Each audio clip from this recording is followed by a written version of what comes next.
Okay, so today we're doing another Satisfactory episode because we have not been playing this game a whole lot for the past 3 months.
Damn, my iPad won't charge.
We're gonna pick that line back up.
I like the red H beams. You can't blame me, man.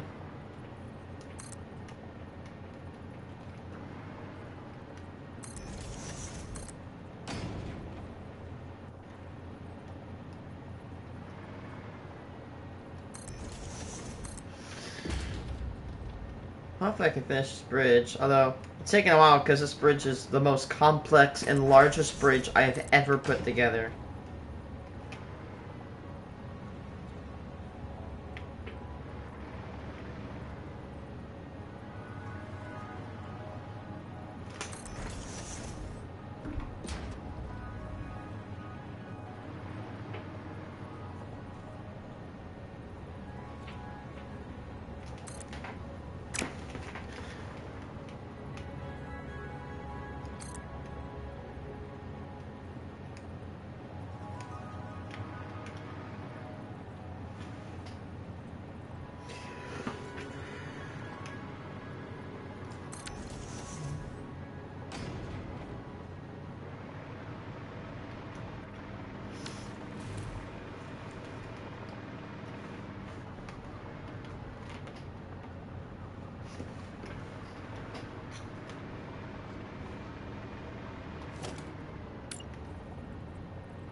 Well, guys, I got an announcement.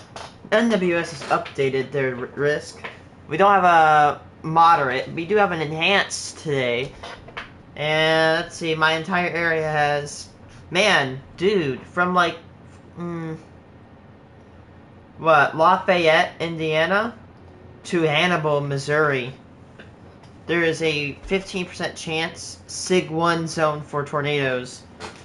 15% chance. I wouldn't be surprised if I do see one within 30 miles of the house.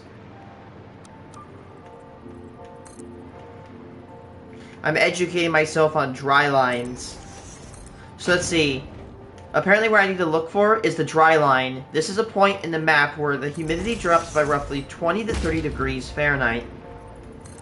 Next, I need to look for mid-level shear at about 40 knots. This can be found using the mesoscale analysis that is issued by the NWS.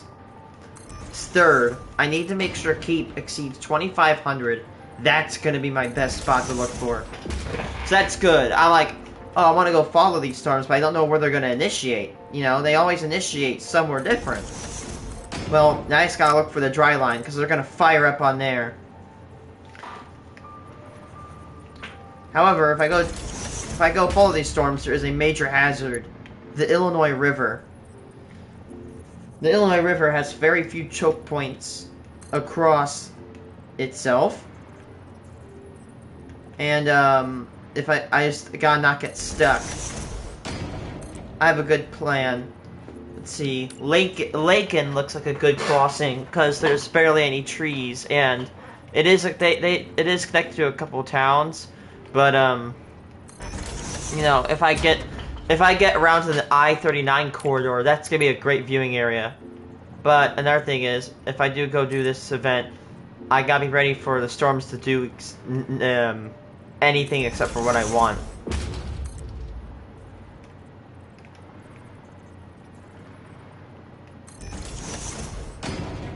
The other issue I see is large hail, which has a 30% chance, SIG 1 chance, which is gonna be a pain in the ass. So if I get hail, I'm dipping out of that bitch. I'm going under a damn gas station roof.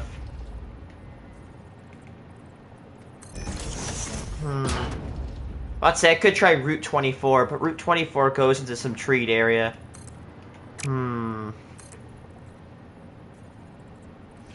What's a good route to go on? Again, I was wanting to go down to Missouri today to go see if I can find the severe weather, because today I am off. I have no work. I have no school. So this is like my day today. This is my day. But instead of me having to go all the way to Missouri to go get the severe weather, it came all the way to me.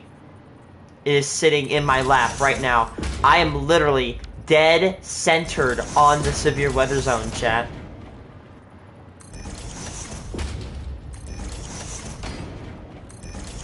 I hope we can get some tornadoes tomorrow, and I really, really hope that we can get no fatalities tomorrow. A safe, nice weather event tomorrow. So again, if anybody listens to this, it is March 9th, 2026, 10:29 a.m. Central. Tomorrow we will be most likely getting a severe weather threat. However, the only other problem is, I think it might be, but I hope it's not nocturnal. If it's a nocturnal event, I'm dipping. I've never done an actual hands-on weather chase or weather scout mission before. I draw the line at nocturnal events.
Can I get a better zone?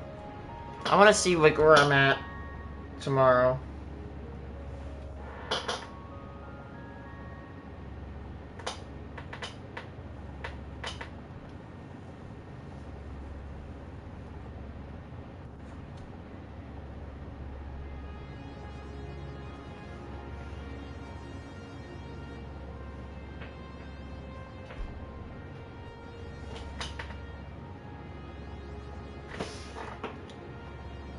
Let's see.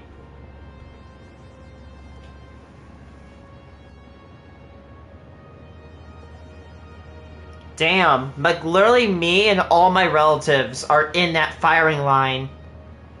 I better start making some messages today to my family members, because this is gonna be, like literally my sister slash her husband, my cousin, and both my cousins in Indiana, my sister's husband's parents.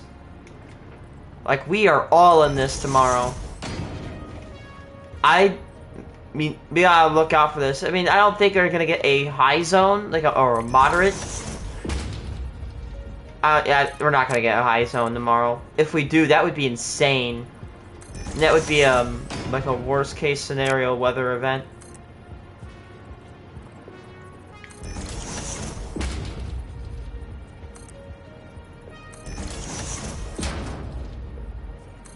I mean, literally 30 miles north of where. Oh, and not just that, not just like both my cousins in Indiana. My grandma also lives there. I gotta call her up and start, you know, getting some people.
Give me a second, chat.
Give me a second, chat. I'm making a weather thing for my parents.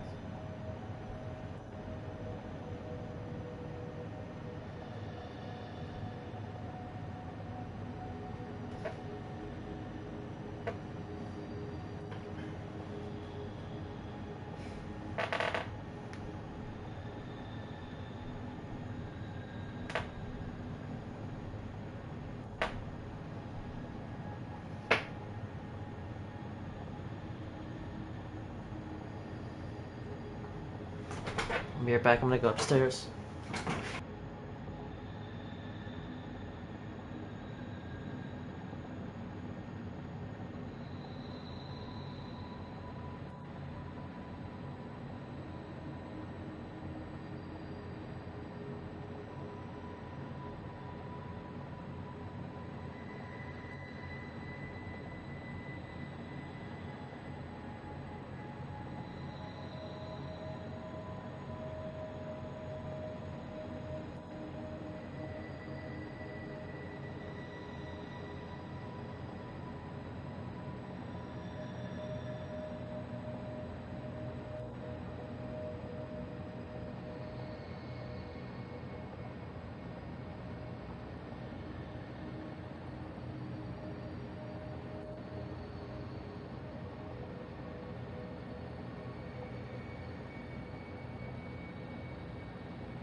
Give me a second.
See.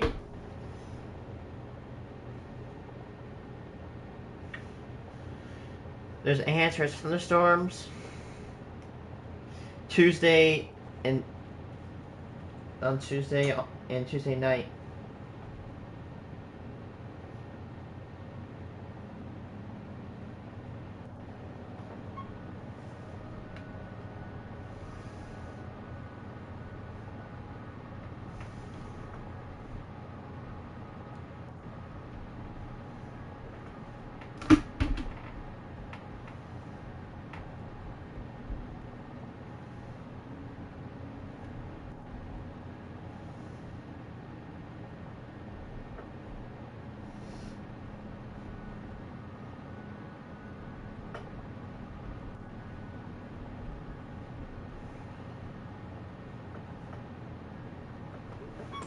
I'm at right back.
Hi.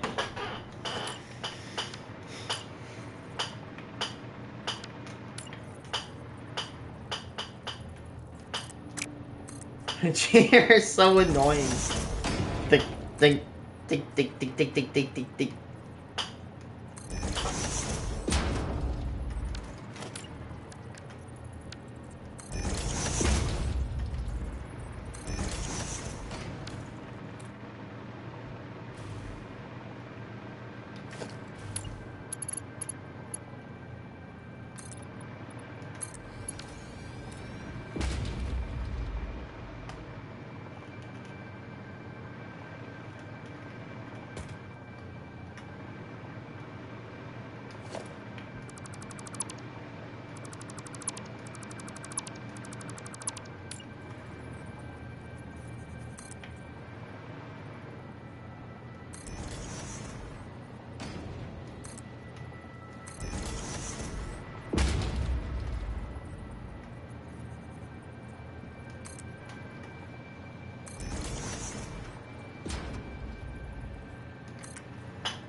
I never really have taken photo mode pictures of this bridge, even during the construction.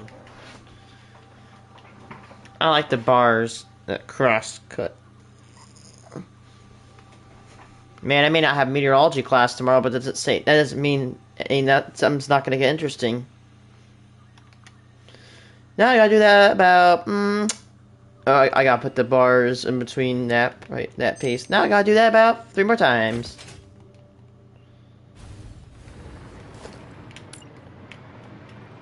Oh my god, I cannot imagine building this thing without the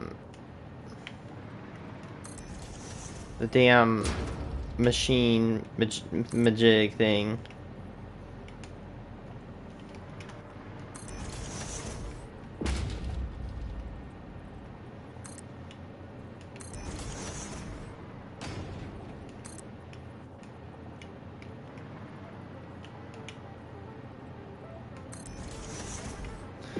Again, I know I'm addicted to this game. I love it. I mean, devs aren't shit. It's fun. And it makes me use math. And I know it sounds weird as a gamer hearing this, or hearing this from a gamer, but I actually like doing math. I know, right? I draw a line at trigonometry. I draw a line at, like, advanced trigonometry and calculus. So if you guys are like, oh my gosh, he's so smart, I'll never be as good at... No, please don't think that. I'm shit at calculus. I'm ass at calculus. Here's the thing. That right there is a good trait that people need to have, especially politicians. It's called being honest. I'm not saying people aren't honest, I'm just saying politicians aren't. Anyway, as I was saying, it's a good thing to have, is complete honesty. Oh, crap. I'm like, wait, why am I failing? No, I got out that far because I was using photo mode. Man, you'll be able to see this bridge for a pretty damn good chunk of the map, man. If you can't see this when you're being shot up in the air, oh my god, you're blind. Or oblivious to the bridge's presence. Look at this. Again, I don't care how long this bridge is taking. I want to make a grand structure out of this. I've been waiting to build a bridge this big for so long. If you guys don't know, back when I first played the game, I thought that all the way over here, like you see all these mountains over there, I thought that was actual land, which by the way, it's really cool. I know, not even referencing this rock over here, but if you actually move, you could actually see like if I put my dot right up on there, yeah, you could see me getting closer. The dot getting closer and further from that rock face if I move sideways. So they actually didn't, like, you know, put a skybox. So if you don't know what game developers do, they'll put a skybox. So for example, this game is probably in a giant sphere. Like if you've ever played Roblox, you'll know that if you have a glitch and you get flung out on the map, and you'll never like leave the sky, because the sky is a skybox to your position. Like, imagine an orb drawn around you. That's your skybox. If you move, the skybox moves with you. Now, you won't notice this on a map like this, or on a game like this, because it's the size. But, another thing they'll do is that they'll add the mountains. A lot of game developers will add mountains to the skybox. But, what these developers did is they actually made a 3D model, even though, no matter how bad it was, a 3D model of said islands over there, and decided, and it makes it look more realistic. Again, I don't care. That's making me sad. Look at all that land over there that we have, but we can't go. That we can't go to. Although, how would you build a big factory on the cliff that? Nah, never mind. I retract that statement because people would find out. So it looks like this planet's geography is a bunch of these like small islands in oceans that can drain into voids. I don't believe the voids are endless. I believe they're just giant drop-offs. They just look endless because that's how we coded them. They didn't code in an end to them because of game limitations. I mean, hey, when you're making a game this complex, yeah, you're gonna be using a lot of resources. I'm gonna use the rest. I'm gonna be right back.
Hello, I'm back.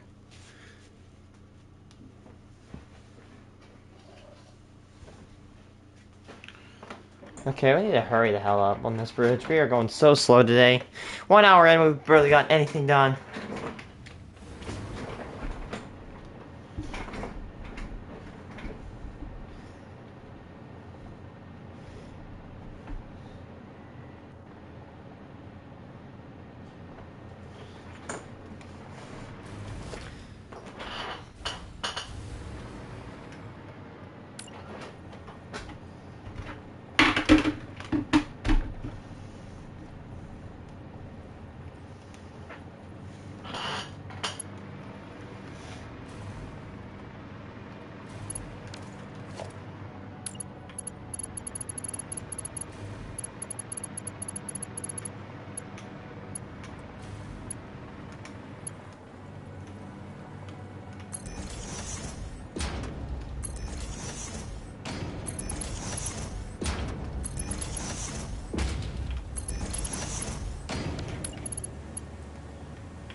Apologies, guys. My iPad is dying. And I don't just mean like, okay, it's dying about. No, I'm really talking like my port's busted. I get a new iPad tomorrow. It's gonna be big. The biggest iPad you guys are gonna see. You're gonna see it.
Damn it!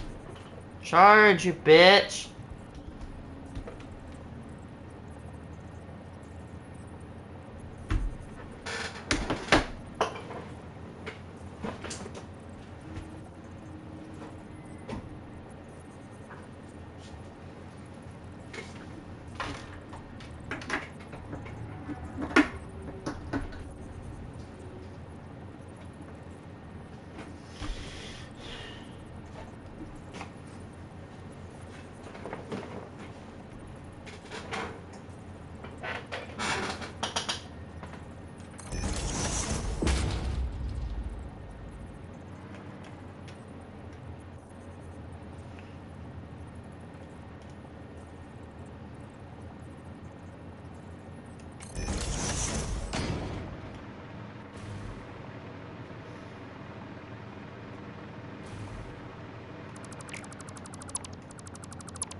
God damn it. I'm re-listening to the Vita Carnus tapes. I keep forgetting that the Mimic one has that door knocking sound. Jesus. I don't have any doors near me that would produce that sound at that frequency, at that amplitude. Christ almighty.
Hello, viewers.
Yippee, we got the third one down with the concrete. Now I just gotta put beams on here.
Yeah, iPad hopefully comes in tomorrow.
My damn iPad, I hate how this won't charge. Can't wait for the other one to come in tomorrow.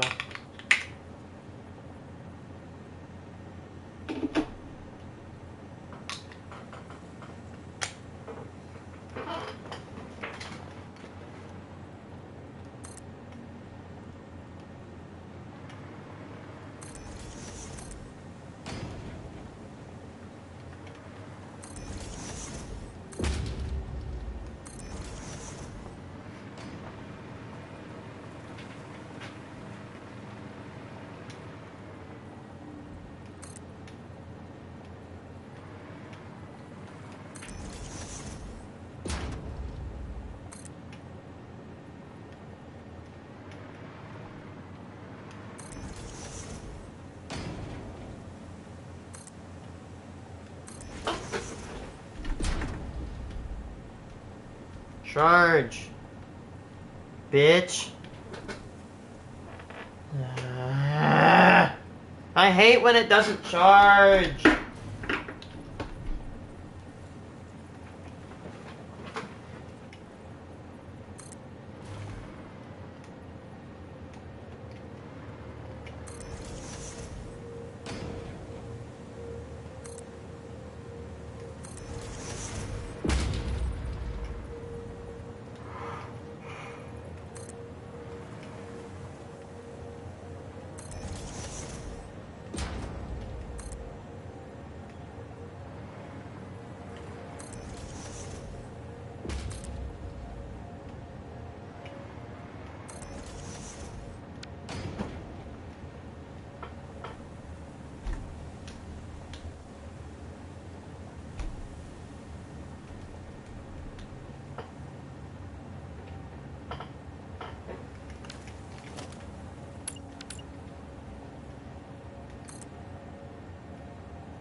Yeah.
Oh, this is actually a little bit lower than I need it to be.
Bruh.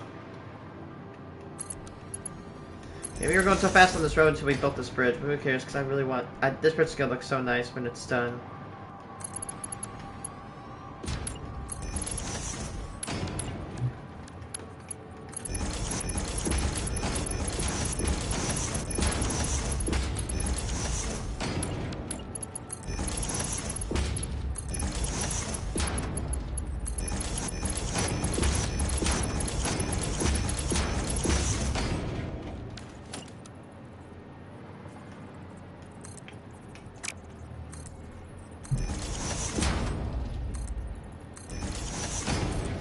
Sup?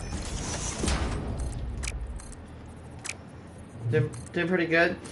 I'm building this bridge.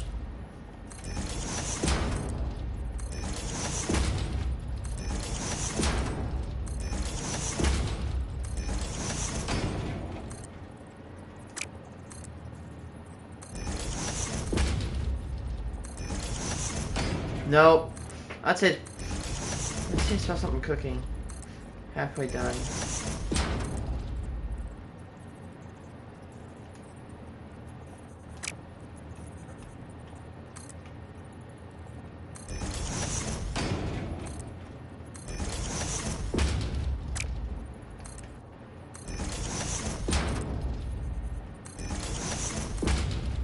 I'll show you after I get these supports to bomb them. So, yeah, this was spaced out a little bit, but I moved this up because it looks like it's holding up the bridge.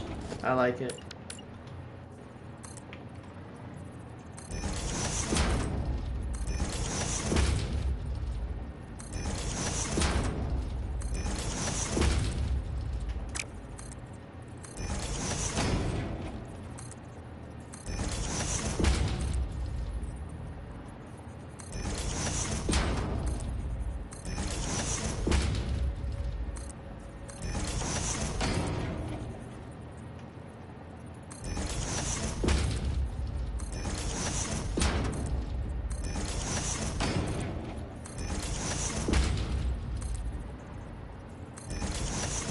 Here's what it looks like.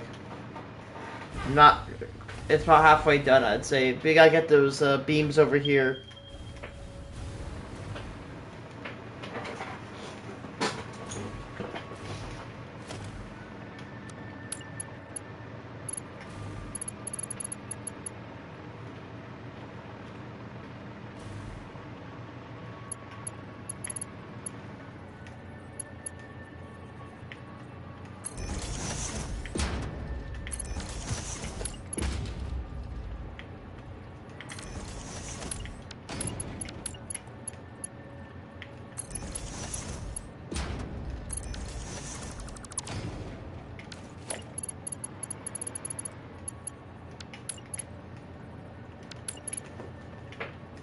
But yeah, we're getting there. Again, this is taking a while because this is one of the biggest. Actually, not one of. It is. I got this game on Steam because it was like $12. Oh my god! With a key. So me and my friend bought $12. Damn! With a key. I don't know what the key is. It's like.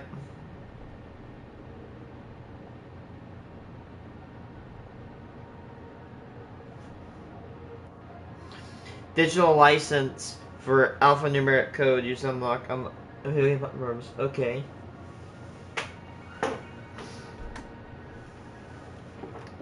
But like, do you actually like have the game, or do you like, you know, are you like licensing it out or whatever?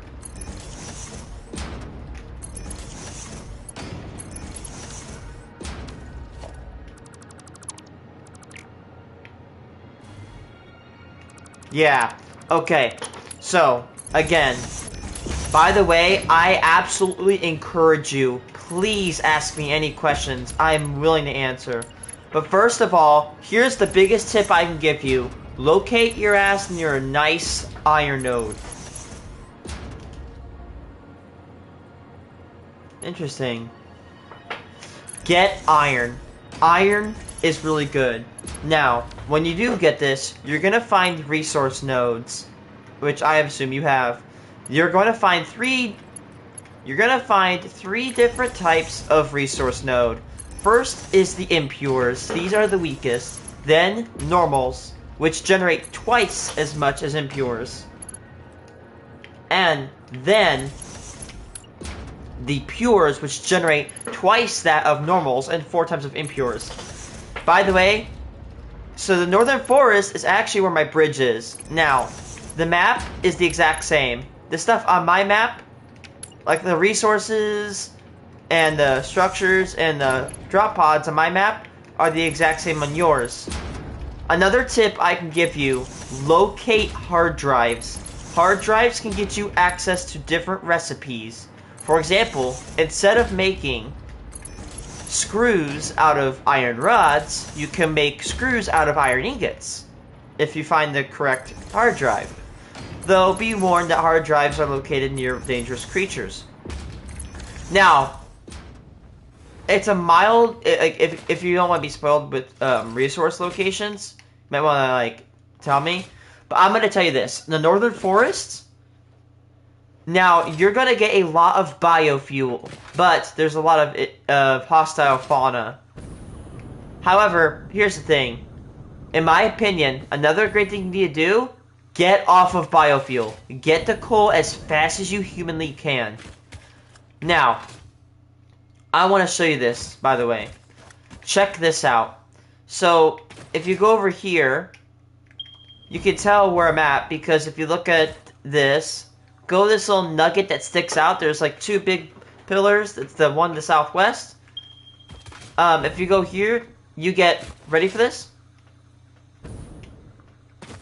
Pure iron node.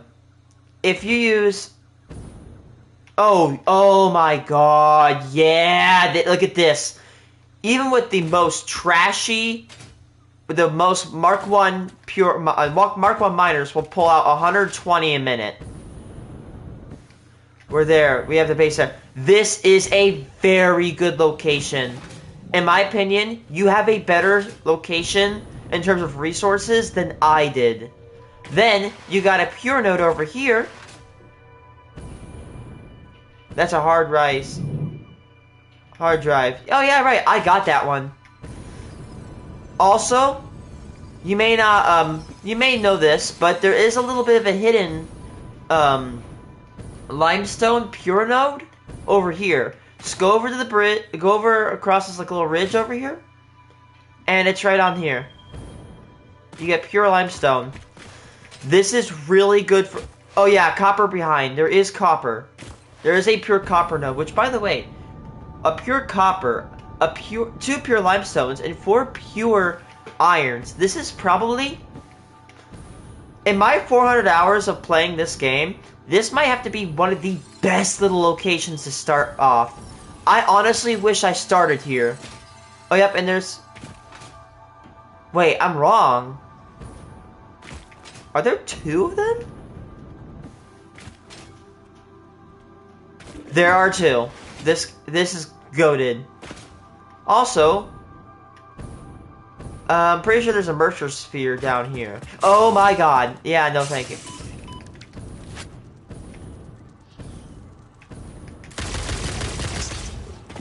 But the fact that, by the way, the fact that just starting off, no overclocking, you get 480 iron a minute, just like that. That is very, very good.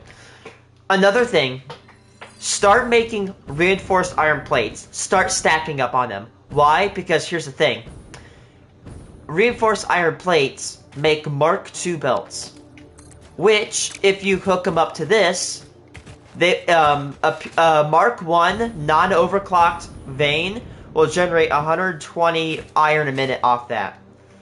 Also, I'm going to give you another word of advice. You see that little area right there? These are the crater lakes. There are 3 pure coal veins right here. We're going to get coal soon. Good. Go right here. And if that doesn't satiate your hunger for coal, you have 2 options. 1, go here. There's about 2, I think there's about 2 normal nodes, a pure and an impure right here. Right through here. And by the way, you can go through this cave. Yes.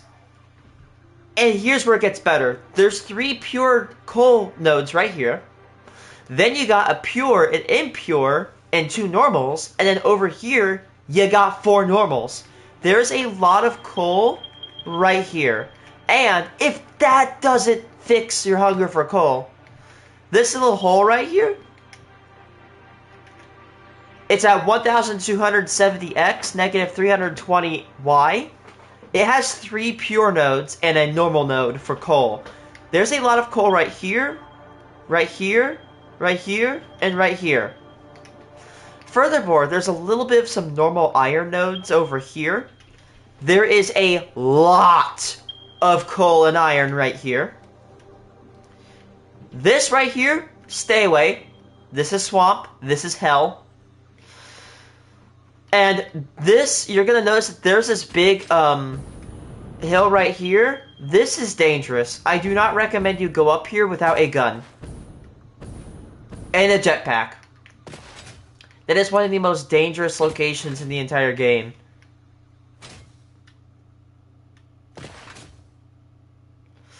But honestly, here's a really interesting thing.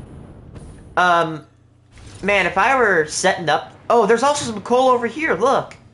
I forgot about these. How do you get guns? You need to know... you need to get into the MAM. Before I tell you about that, there's a coal node here, there's a node here, there's some copper right here. I believe there's... Yeah, there's 4 normal nodes right here.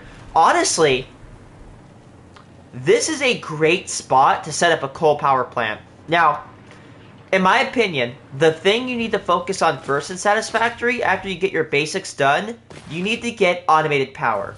Now, of course, you're new to the game. You're going to be using these biomass burners. Get off of them. They are awful. You have to come back and refuel. And if you have a big factory, you're going to be expanding these, and these suck. You're going to want to expand and advance to a coal-powered generator. Now, you can take your megawatts all the way from 30 megawatts to 75. Now, this doesn't seem like a big increase, but here's the thing. You can automate this.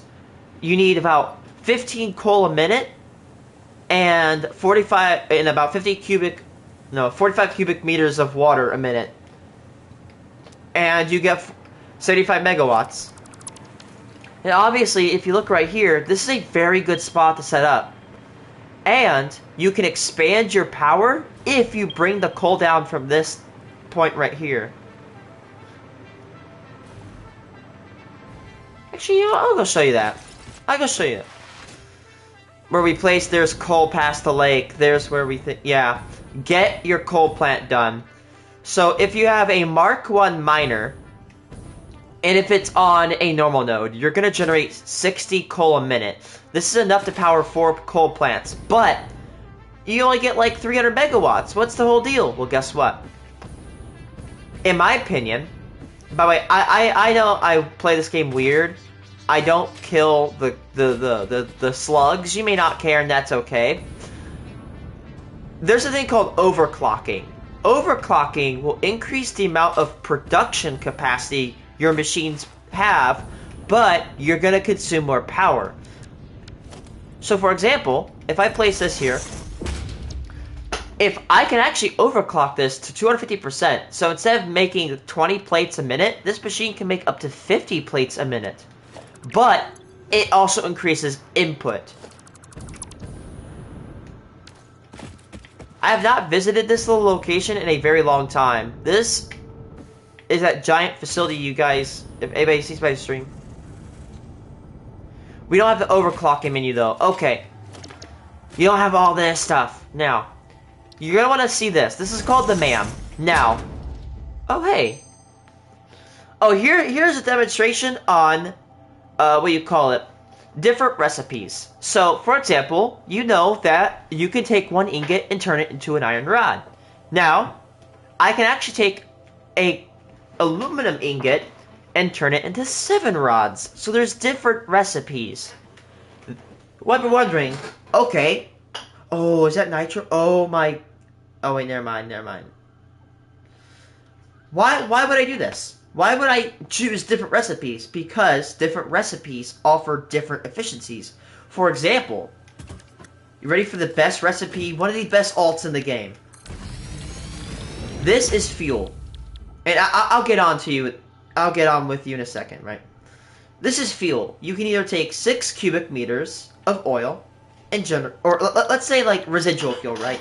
6 cubic meters of heavy oil into 4 cubic meters of fuel. Or, are you ready for this? 1 cubic meter of residue for 2 fuel. Now, this doesn't sound good at the beginning, right? But here's the thing, right? you go from 6 to 4 to 1 to 2. So here's how I like to calculate my math, right? I like to calculate from this end. For example, I need 6 cubic meters into 4. Now, how much can I get? So 6 cubic meters of oil turns into 12. That's right. Instead of making 4 cubic meters of fuel from 6 cubic meters of heavy oil, you can make 12. With this recipe right here, kind of, yeah. With this recipe right here, with the addition of water, which water, kind of makes up a good chunk of the game. With the addition of water, you generate triple the fuel. And that is how I have generated over 50 gigawatts. Now, going on here, you're going to want to go into your power slugs, and you're going to want to research this. Oh my, I'm getting a cramp. Now, first you're going to need a blue slug. Packaged water. Now, I'm sorry if I keep jumping everywhere. Packaged water is created when you take, it's created in, where is it? This one. So you have to make these packages, and in goes cubic meters of water, and you get packages and liquid water, and you get solid packages. But the con here is that if you're moving water, yes, you get rid of your head height, but the con is that you have to spend power packaging it, which sucks. But anyway, you're going to want to go into MAM and go to your power slugs. Now, I'm gonna show you what one. Oh, look at that! Thanks for going to my stream and unintentionally making me show you stuff, because I just found a hard drive.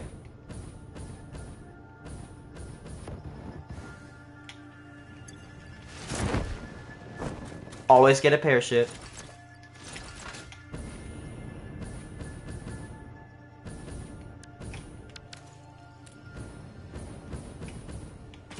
I need more oomph. This game is bigger than I thought. Yeah, it is very big. Now these are the crater lakes. You can... Okay, here's one.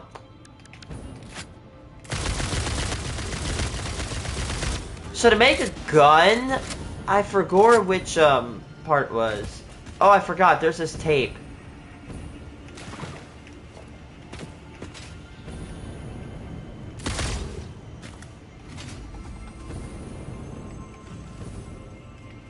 Now, when you find slugs, they're going to be protected by these, like, hogs. You really don't want to mess with these, but I'll give you a little tip. When you get vehicles, these guys won't mess with you. If you're in the vehicle, they will not attack you, and the vehicle is not damaged. Furthermore, vehicles do not suffer from fall damage. Now, you see these little slugs right here? These are power slugs. These dudes are very important. You take those, and you're going to bring them over to the MAM. Now, you have to sacrifice one, but once you sacrifice one slug, you're able to make something called a power shard. A power shard is how you overclock. That's how you get that menu. So again, if I go over to special, I go over to MAM, and you go into the power slugs, and you have to first spend one single blue slug, and then you have to have a purple slug with this, and then you have to have a yellow slug with this, and a purple one with this. A blue slug makes one. A blue slug will make one crystal. A yellow will make 2, and a purple will make 5. Now, how do crystals work? Now, here's where it gets good, right? So, a machine has a high capacity of 3 crystals. 3 power shards. Each power shard increases the machine by 50%. But, if you don't know, you can actually slide and adjust the rate. So, hey, I'm consuming too much power, slide this down. Yes, I get less, but I draw more power. The max is 250%. So, the max amount of throughput you can increase is 2.5 times. This does increase your power. Like, for example, it would actually increase your power more than if you just put the same amount of buildings to equal the throughput. but you reduce your space. And in this game, you're gonna find it out that space is very, very important. You're gonna run out of it very quickly. This is Clear Lake's generating facility. I've not been here in a very long time. This is an old facility. Like, this was built back in December, and it's March now.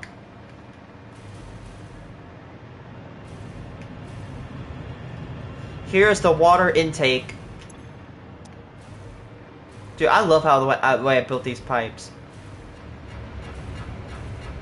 And another thing you're going to figure out is that this is the best sound you can hear in the game.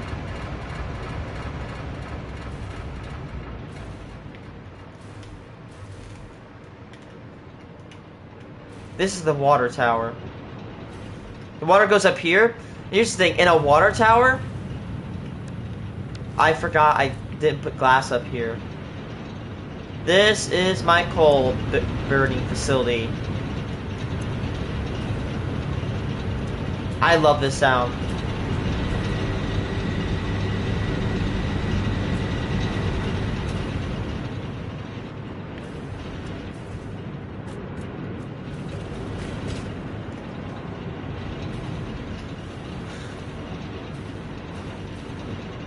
I remember when I put this facility together. Here's a battery bank that stores the excess power.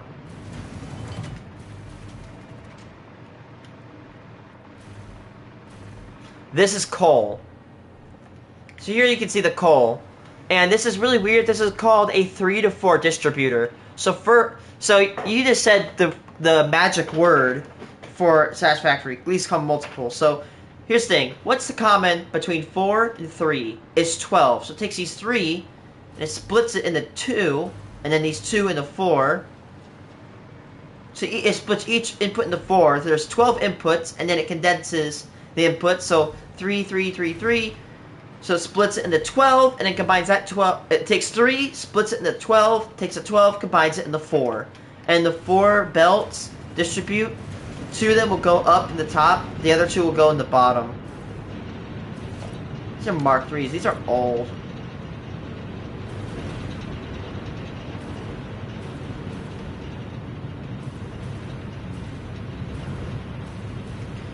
At the time of construction, this plant was at the pinnacle of my creation, but it has since become almost outmoded because it is going to be it's kind of slightly replaced by the Gold Coast generating facility.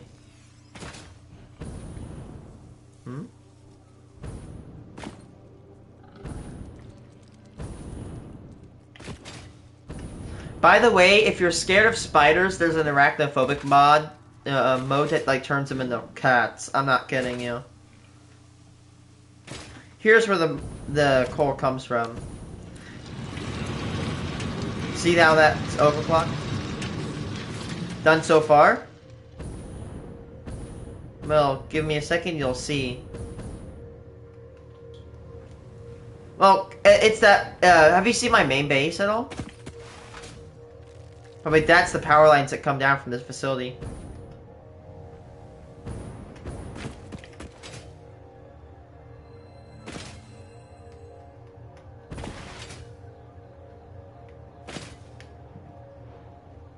My main facility, which I might show you, but it's really big.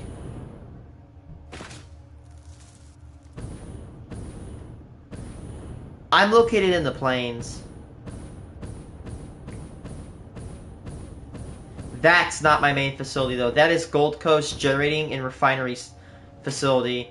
It's not operating at 100% power, but it's still generating like 45 plus gigawatts and slamming it onto the grid.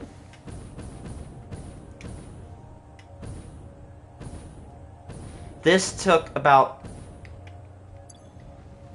Ugh, I'll fix that later, I don't care. You'll see packaged water in here. This is what packaged water actually looks like.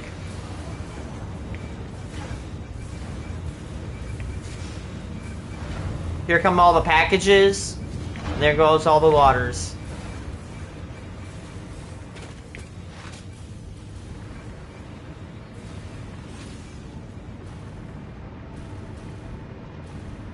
This is actually the dilute fuel being made right now.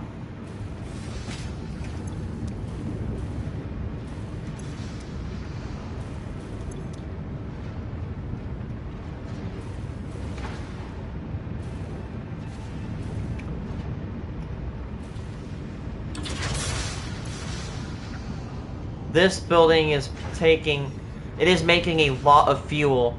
It's actually a hybrid facility, which means that, well, in my terminology, this makes plastic, rubber, and it produces power. Well, it produces power with the byproduct of plastic and rubber.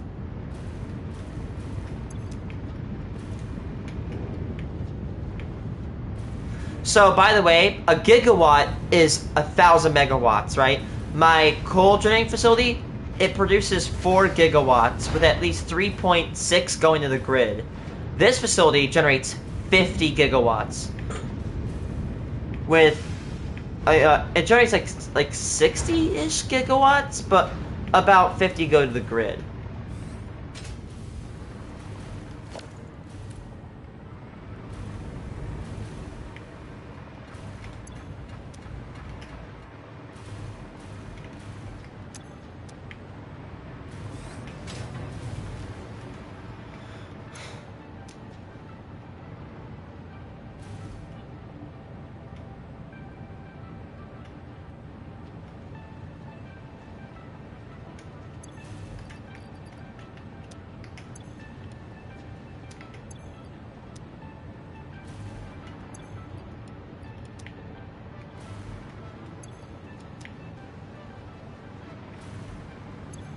Sometimes this gets overloaded.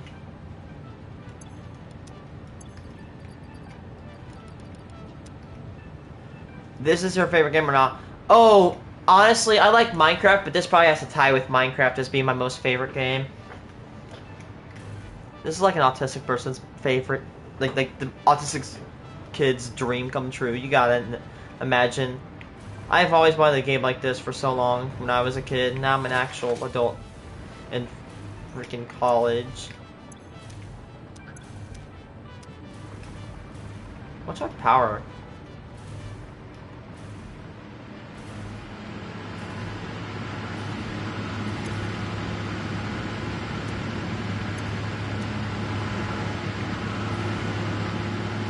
Let's say if there's any power choking, it's gonna be at the top generator units of any one of these.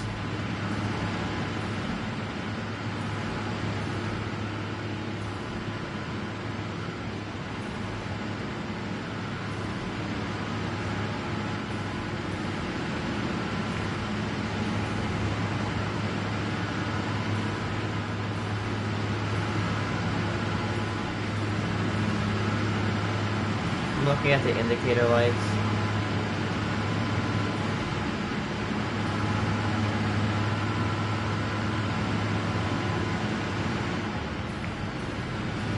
I hear them.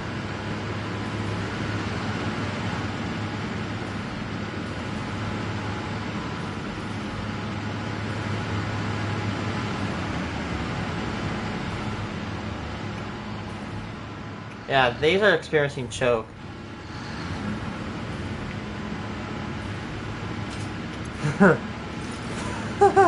Nah, this is called having no life. I'll probably turn off unit number 2. Instead of having to turn on every single individual unit, each one of the 7 units is controlled by this backup valve right here. So you just release it. It's like putting your hand over a drain hole in a bathtub and like plugging the water and letting it go.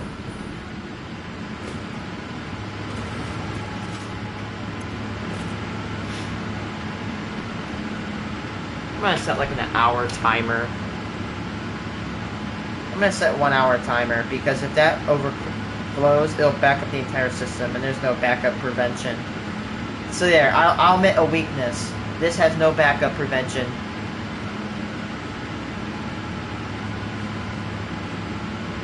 So I'll come back in about an hour when it all backs up. The good thing is, if it backs up and it can't flow into these containers, it will back up into the other containers. Actually, good. Look, I even have them labeled. Units 1 through 7. 1 through 3 and 5 through 7 are supposed to be grid generators, but then the fourth one, which is the middle one, generates for this PlayStation 4, and there's almost no lag here.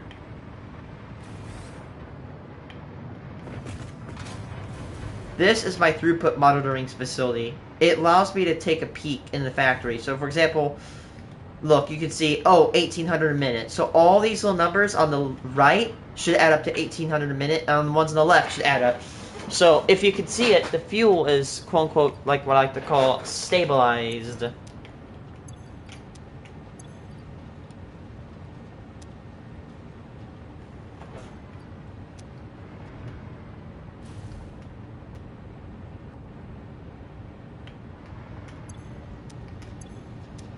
We need more containers, but the problem is, it just keeps,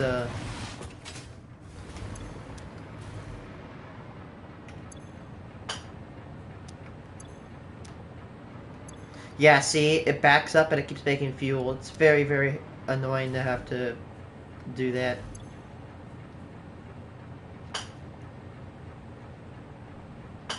That's because this factory, this power plant, lacks backup prevention. So, you may be asking, just go fix it. Well, I'm actually going to revamp this facility a third and final time. And it's going to go from 50,000 megawatts to 315. 315,000 megawatts.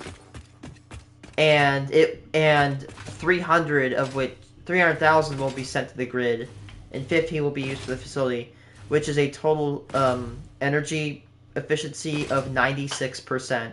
Right now, we operate at like 88%. The previous facility was, the previous iteration gave us like a 78% efficiency rating. That means that when the final upgrade is installed, 96% of the energy that the facility makes will be sent to the grid. It'll only use 4%. Here, I'll show you my actual facility.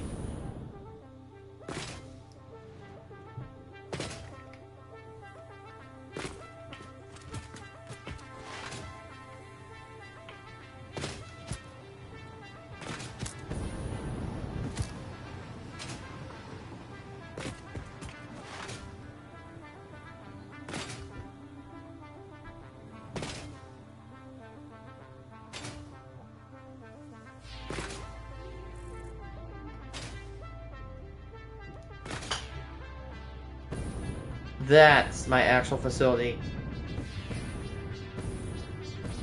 Although I don't want to like cast shadow on my other facilities, but I'm actually planning on building another one.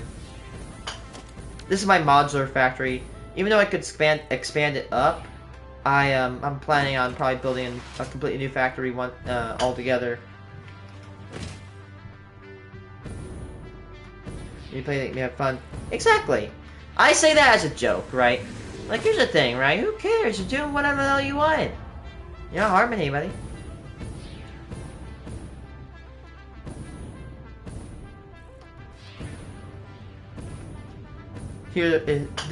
This was actually the site of my very first facility, but it got demolished. Because I'm probably gonna turn this into a train station. I'm trying to build up plates, that way I can build Mark V builds. And it looks like I'm doing a very good job at it because I have a lot of those. This place is a mess.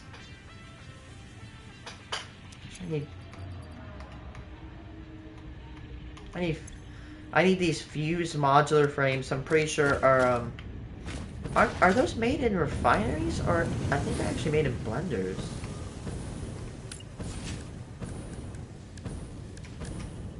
These dudes right here are pretty big. They consume 75 megawatts. Oh, and by the way, in my opinion, I'm gonna give you a little sneaky trick. If you can actually find some of the areas where the drop pods come down, you can actually get some pretty decent mid-game to late-game resources early. I have 37 of them right here. They're called fused monster frames, but even I can't make them.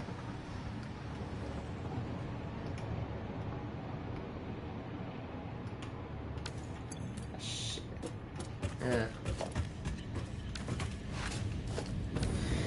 How do you make them? Yeah, you'll get for the first couple very fast. If you don't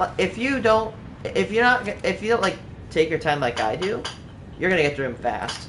But I like to take my time and have fun.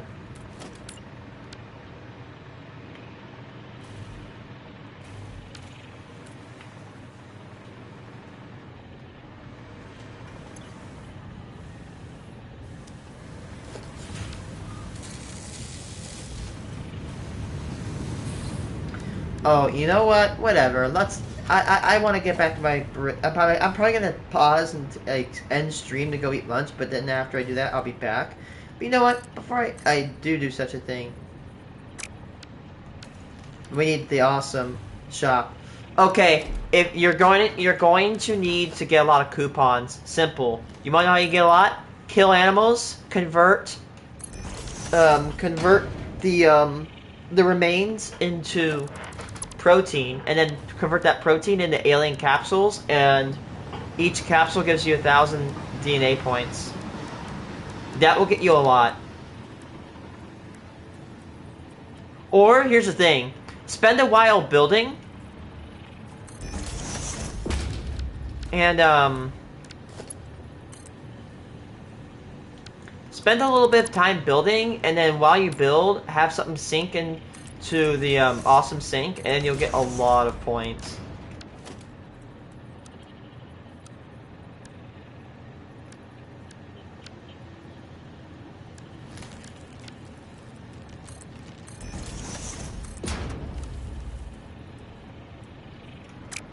Want to see something fun? So I can tell you probably one of the best ways to travel in the game, and you can actually get these hypertubes very quickly. So you're gonna build this, right? Like that. And you probably know where the hell this is going, because if you've seen any YouTube clips of this game, let's just say if you know, you know. Do this. You're gonna loop the more round the better. Curve like this. Then you're gonna take your other end, and you're going to do this. Like that. And you take this right here, and you're gonna curve it. This is a very non-professional way to build this. But even non-professional hypertube cannons will actually, you can have some fun. And then you're done. Now you might be wondering, what the hell did we just make? Well, what you're gonna do is you're gonna go in very slowly. Now you may accidentally mess this up a little bit. No longer, but you might have a long piece between there. And the final step. Hold on to your ass. Dunk. There we go. Hey, look, there we go. That's our destination right there. This is how you explore the game instantly.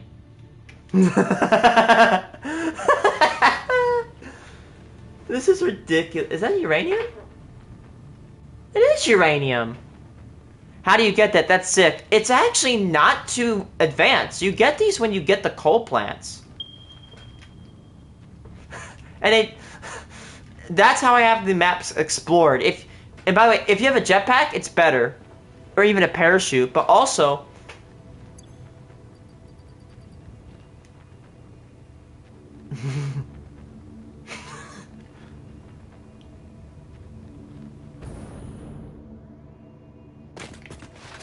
there we go. I love hypertube cannons. But you gotta be really, really careful, because if you go too far, you're gonna send yourself off the map. If you go off the map, your drop box will apparently go on the side of the cliff, so you should be okay.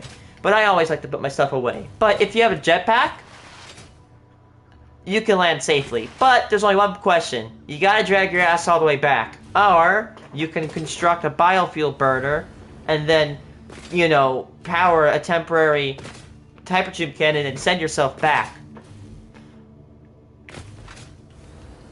You know what? I gotta test this. I've actually tested it. If you actually even just connect it to a, if you connect these all to be like a straight line,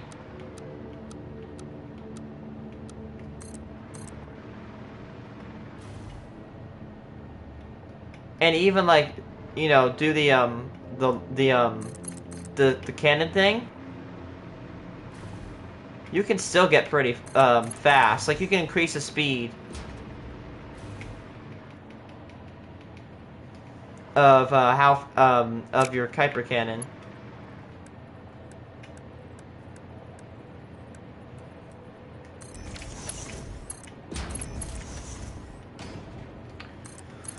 Like, these are pretty decently fast, but you can definitely increase your speed if you have the cannon modification. So I'll show you how you do it. So you add this length, and you're gonna have it come over here, and then you're gonna put an entrance right here, and you're gonna put another one right here, and we don't have any pipes. Sheesh. Around the and particle oh yeah, you could then just straight up particle accelerate yourself into oblivion. In fact, did you know that these cannons, well, they're used by a guy called Let's Game It Out, and he generated one of the most infamous clips of Satisfactory. The video on hypertubes from Let's Game It Out has 32 million views as I'm recording. It's one of the most viewed Satisfactory videos in the entire genre on YouTube. So you can just send yourself flying like this.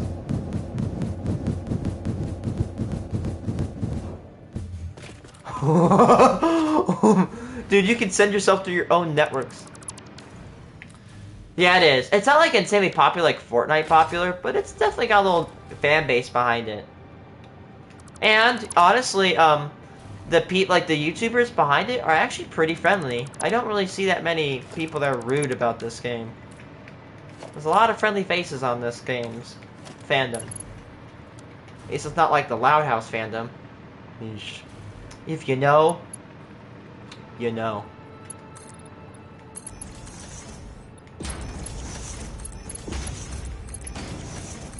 But yeah, if you have any questions, please ask me how to get them. But actually, hypertube cannons are unlocked, I think, at tier 3. I know they're unlocked on the same phase that you'd get coal.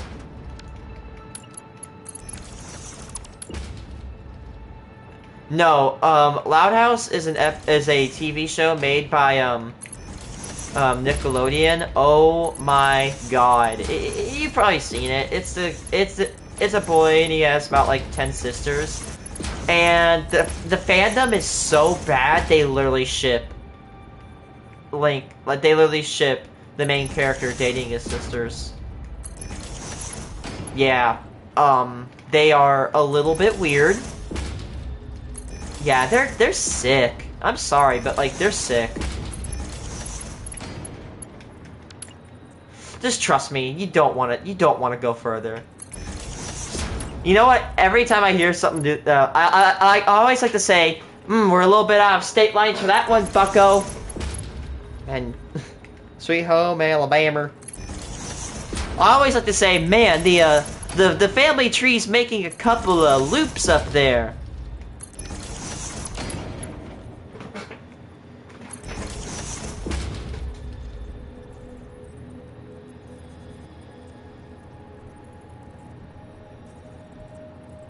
Oh boy. Oh boy. Hey guys. So I'm about to get fired like not like fired from the job, but like I'm about to get nailed in a severe weather threat. Well, it's not the kid shows promoting that. It's the fandom that likes to ship Lincoln with his sisters. It's the fandom. But also, I will say the creator of the show was a little bit sus. The orange spot is growing. By the way, I'm like right at the center of this orange. It's growing. What if it, by tomorrow, it grows and it forms a moderate zone? The first of this year. 15% chance of tornadoes tomorrow where I live. And it's Sig 1.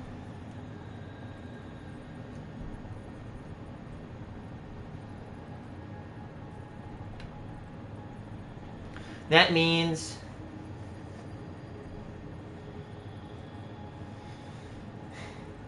let's see. EF2 tornado. Okay. I'm gonna try to follow, but the only problem is if it's a nocturnal event, I don't feel like engaging. I don't want a nocturnal event because that's at night.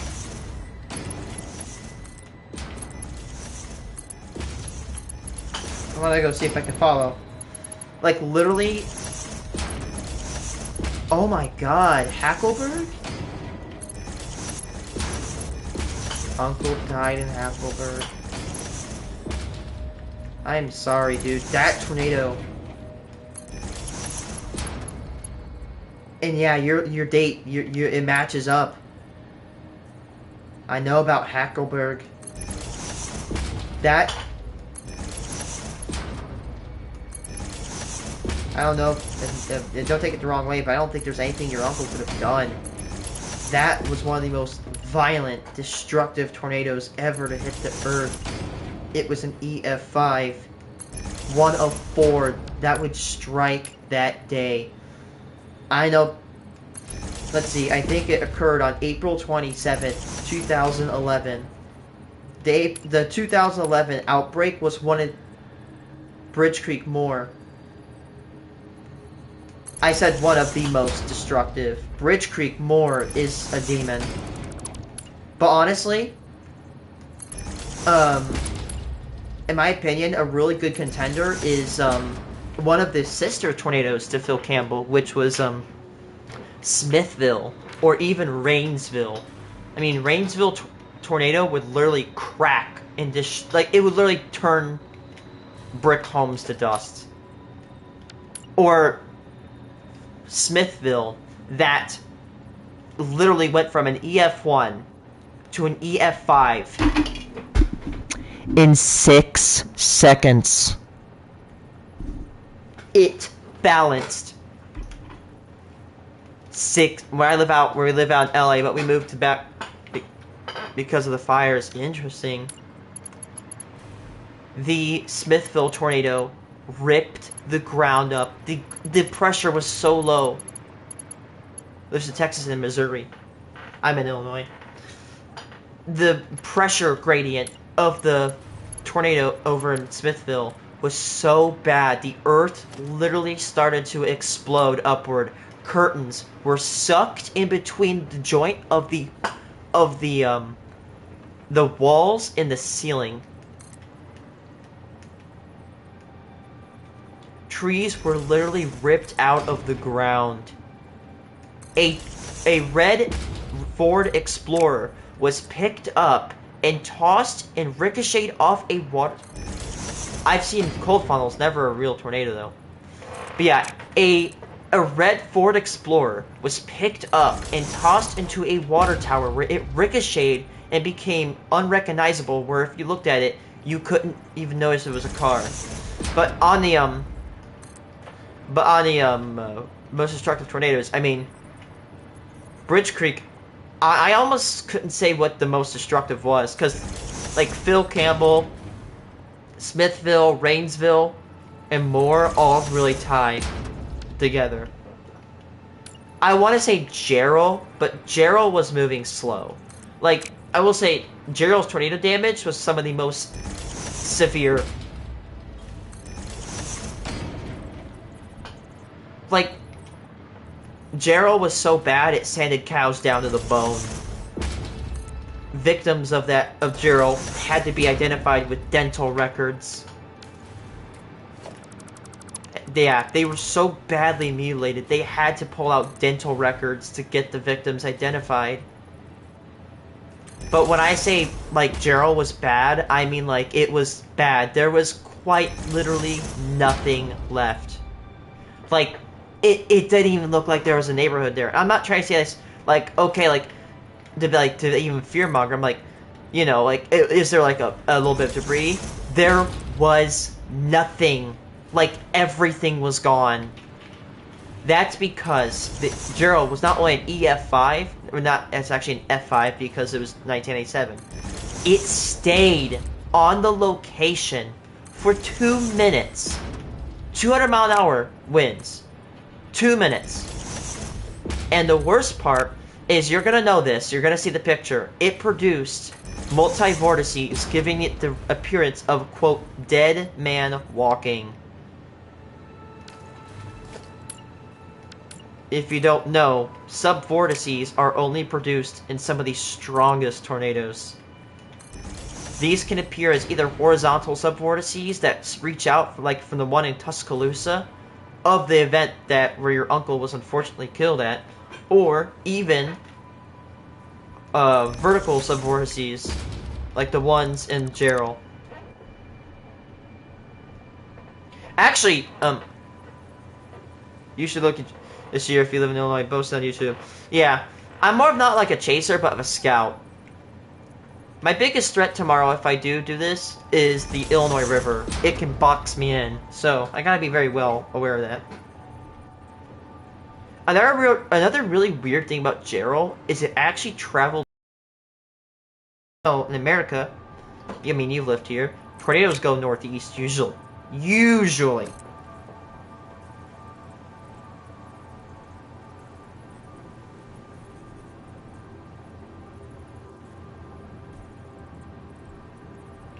Like, look at this. This is Gerald. This is the aftermath of Gerald. That was a neighborhood. There was literally nothing there. Everything either got picked up or granulated down to dust.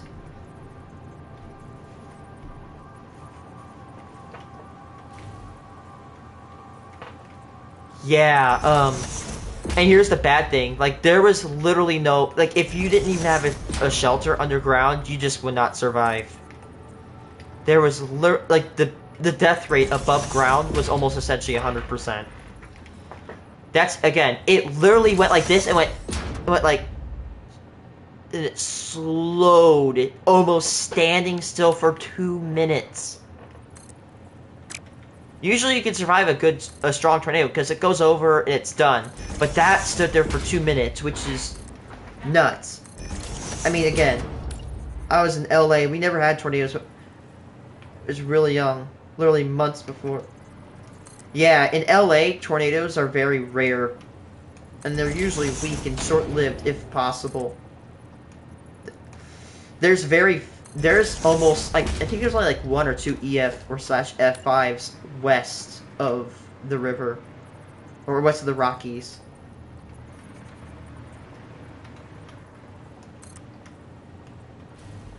But yeah, Phil Campbell Hackleberg is one of the most extreme tornadoes to ever touch the planet.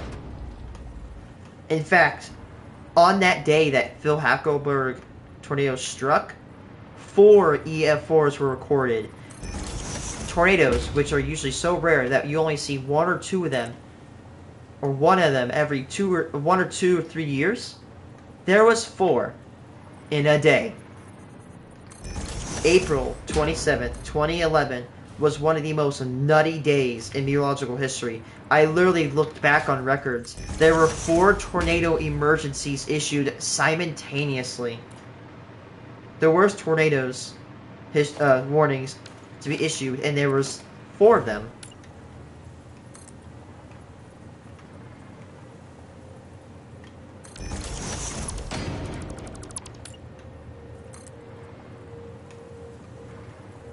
My most infamous, if you want to look it up, feel free to. But my most infamous tornado near my area is what's called the Washington E1E222. It struck near the town, of course, the similarly named Washington, Illinois. Yeah, I didn't know how to identify dry lines until yesterday, but now I know. Let's see. Let's go to the MSN humidity, which, yeah, I can see it now. Now it's starting to push over into Oklahoma. It like a curved line from Omaha to Lubbock, with the curve reaching its zenith almost at Ponica City, Oklahoma. To Omaha, Nebraska, and Lubbock, Texas is where this dry line seems to be. Where behind it is the dew point is 13 degrees, and in front of it the dew point is 61. That is a very good. That's a very decent dry line. I've heard that they drop out 20 to 30 degrees. That's a drop of almost 40. Oh my god. That's almost 50. I don't really have that. Due to where I'm situated, like where I live, we had really weird topography where the storms go around us. And one of the worst was, even though it was like 30 minutes away from us, I remember getting into the shelter when we heard about Washington. I remember that tornado killed like 3 people. Thankfully, that wasn't that many, but unfortunately, still 3 people too many. It's a miracle how people survived, given how populated Washington is. And I've actually been to Washington many times ever since the tornado occurred. It is healing.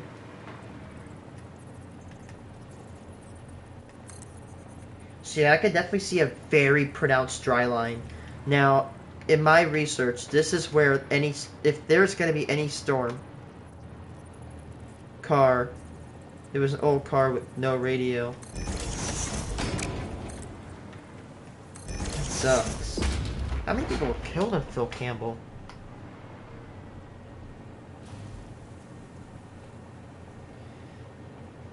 Holy shit, that's an area where there's trees. Yup, that's exactly. In fact, you probably already know this, but there's actually a different alley in Alabama. It's called Dixie Alley. And it's actually responsible for a majority of tornado deaths because, one, it's more poor and rural. And that's not an insult. That's just how the layout is. It's very, there's a lot less, economy there. There is economy there. But, residents there usually, they may not have a lot of structures. They may have mobile homes, but that doesn't mean that there isn't mobile homes. Number 2, it is situated near the Gulf Coast, which is notorious for providing moisture and instability to the region. Like, the Alabama and Mississippi they're nutty when it comes to tornadoes, honestly. They're probably more favorable to form there than ever. And of course, as you mentioned, 3, there are a lot of trees in the south. It's not like up here in Illinois or in Texas or Oklahoma where you have a lot of trees or a lot of like grasslands. Because in Illinois, you can see like 10 miles of any direction. On a good day, you can see a thunderstorm. Like, I'm in the middle of Illinois, and you can see a thunderstorm all the way in like Lafayette, Indiana, which is over 130 miles away. We can see thunderstorms that far if the sky is clear.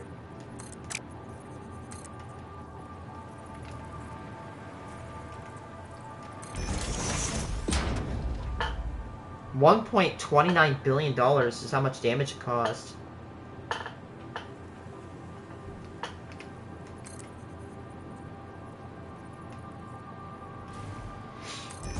Kind of, yeah. We do. I live in a ridge. For example, I've discovered, because I was doing scouts for a weather tower I'm planning on building in the future, I sit 100 feet above my nearest town. And I've concluded this must be the reason. Because I've looked at tornado records and almost all tornadoes go around where I am at. In the past 150 years, there's been no history of a tornado within this location. Well, there's only been one, and that was in like 1976.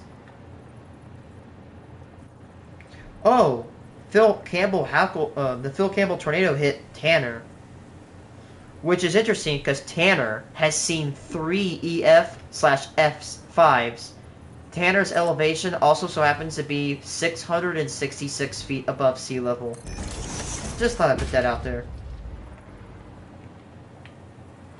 Tanner's the only town in the United States to ever see 3 EF/F5 tornadoes.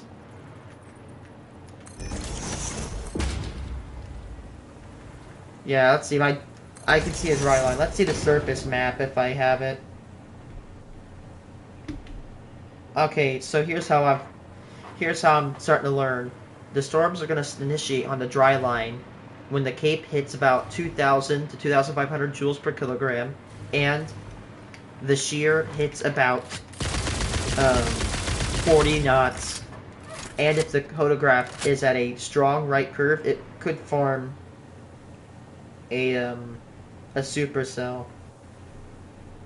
Surface map, surface map, surface map. There it is. Let's see. Tuesday, 0C. I can see a cold front starting to push in from the north. About Tuesday, 6Z. It's kind of stationary, but it could be showing some slight, like the front's trying to move this, but it also could try to be pushing down.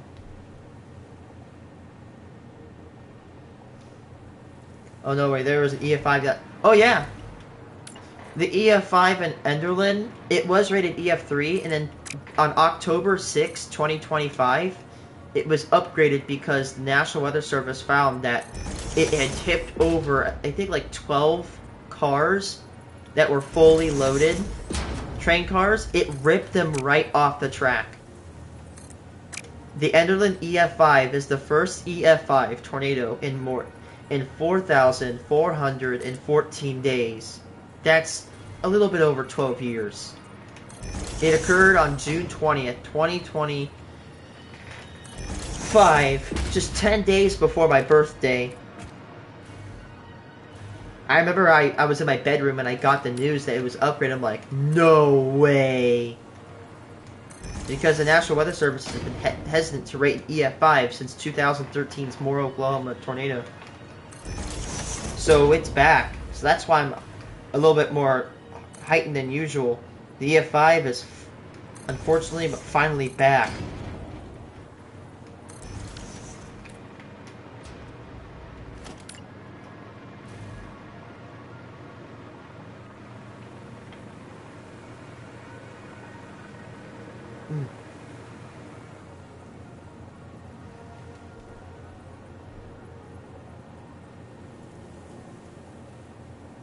Do you think an EF5 can...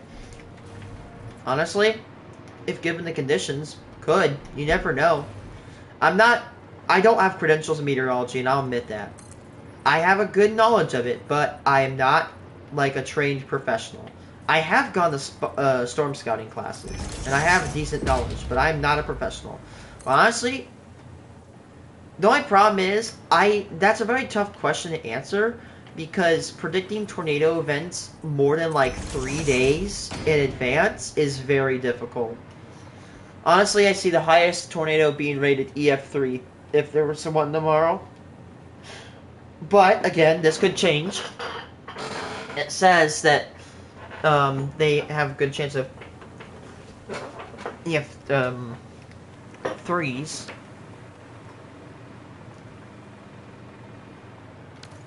I'm gonna go eat my lunch soon.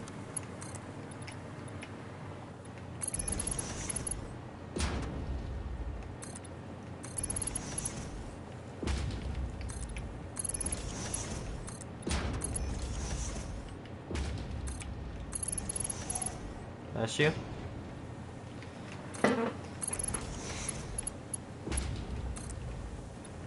Is that a severe chance?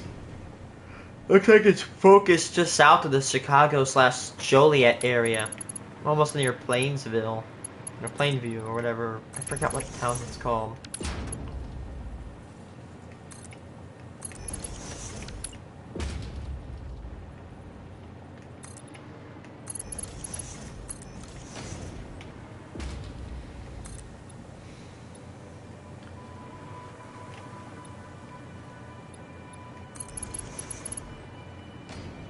Fun fact, in 2023, Illinois ranked #1 in the most amount of tornadoes that spawned, with over 150 tornadoes spawned, more than anywhere in the entire United States, even beating out Texas, and last year we ranked #2.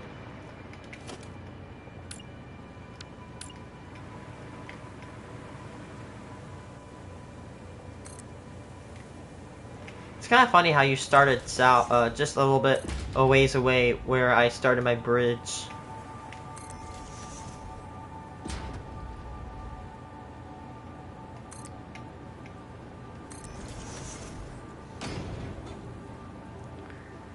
I don't know if that dry line that I'm watching will be the one to initiate all the storms I see. I see it coming up through the Texas. Oh yeah, in Illinois. I mean, we literally are home of the we are home of the Tri-State Tornado, which I actually went to go visit Murfreesboro on the 18th of March of last year. I have a video on it, but I have not yet posted it because I'm too lazy. I gotta get it uploaded though.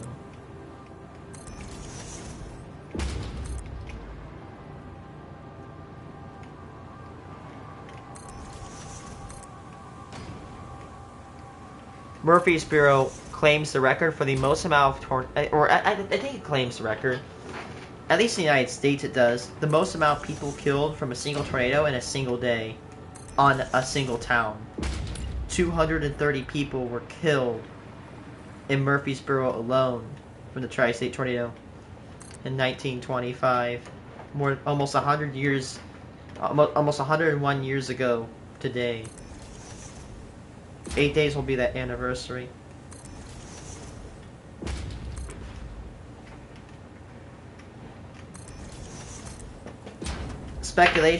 Speculation has grown to whether the Tri-State Tornado was a family or if it was a single tornado. But I'm pretty sure evidence produced from the search has indicated that both scenarios are possible. I mean, it could have been I was Australian, my dad's from Texas, so we went back and forth to each country for a while. That's cool. Yeah, 17. Damn it.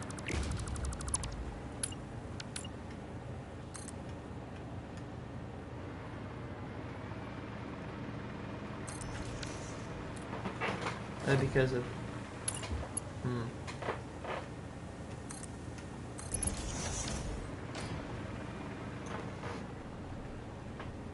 Let's see, do I see any dry lines near me? I see kind of a dry line. Kind of stretching over by, like through Minnesota, Wisconsin, but it's a little bit rough.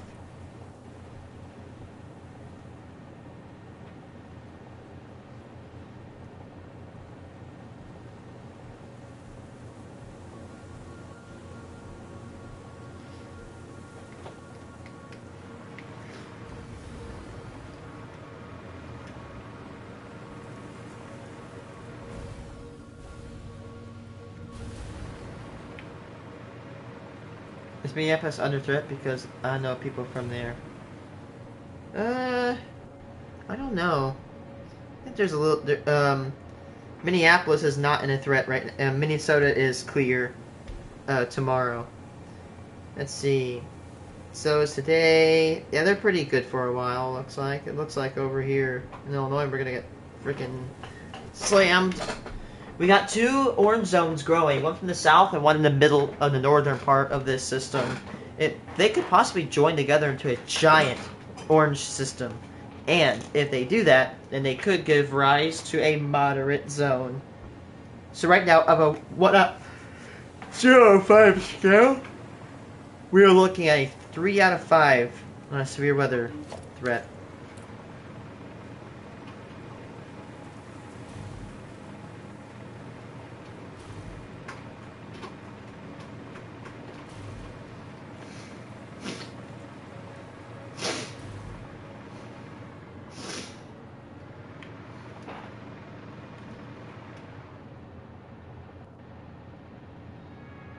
Okay.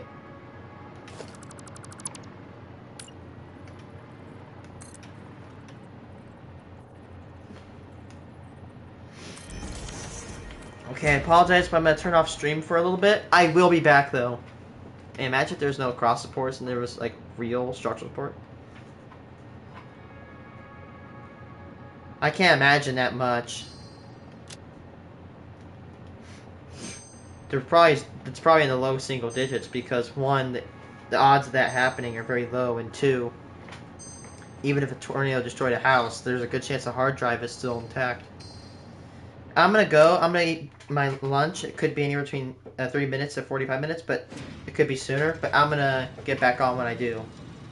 I will. I'm gonna go up north and go look at the turbines. I make a post every once in a while about the wind farm being built here. But yeah.